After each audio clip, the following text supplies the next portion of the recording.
भैया आखिर पेट्रोल और डीजल आपने महंगा करवा ही दिया। आपने इसलिए करवाया है क्योंकि पता नहीं किन गलत अफवाहों में आके आपने पेट्रोल और डीजल को स्टॉक करना चालू कर दिया।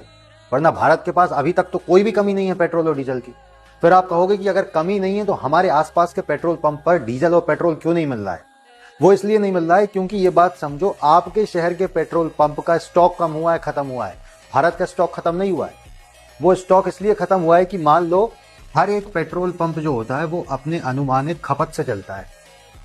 हर एक पेट्रोल पंप को पता होता है कि आज हमारी इतनी बिक्री होती है, रोज की हमारी इतनी बिक्री होती है।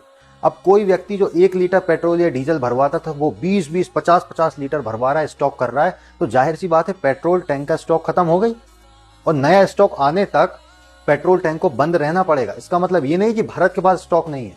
नया स्टॉक आने में समय लगता है, ट्रांसपोर्टेशन में समय लगता है, इसलिए पेट्रोल टैंक बंद है, इसीलिए पेट्रोल और डीजल के रेट बढ़ गए हैं। और ये बात समझो कि हर एक कंपनी ने नहीं बढ़ाए, कुछ प्राइवेट कंपनीज ने 2 से 5 रुपए तक कीमत को बढ़ाया है।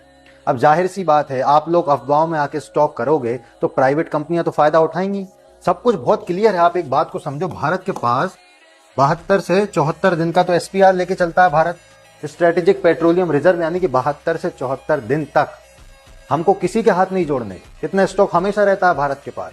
दूसरी चीज, केवल ईरान पे थोड़ी हम डिपेंडेंट है क्रूड ऑयल के लिए। आज की डेट में भारत लगभग 17 से 18 अलग अलग देशों से क्रूड ऑयल खरीद रहा है, 17 से 18। दूसरी चीज, स्ट्रेट ऑफ हॉर्मुज भले ही दुनिया के लिए बंद हो, लेकिन भारत के जहाज वहां से कंटिन्यूस आ रहे हैं। भले ही पैसा लग रहा है थोड़ा ज्यादा, लेकिन आ तो रहे हैं, तो वहां से भी हमारे पास कमी नहीं है। इसलिए अगर हम इतना स्टॉक नहीं करेंगे तो शायद जो है रेट कम हो जाए। लेकिन चूंकि हम लोगों ने स्टॉक करना चालू कर दिया तो कंपनीज तो फायदा उठाएंगी। वो तो ये कहेंगी कि भैया विश्व में युद्ध चल रहा है, आपको पता है वैश्विक कितना तनाव है, तो मजबूरन पेट्रोल डीजल के रेट को हमको बढ़ाना पड़ा। लेकिन ये सरासर गलत है। आप डेटा देखो ना, एसपीआर झूठा थोड़ी है। 72 दिन का सच में भारत के पास एसपीआर रहता है। आज हम 17-18 देशों से ये खरीद रहे हैं, ये भी झूठ बात नहीं है।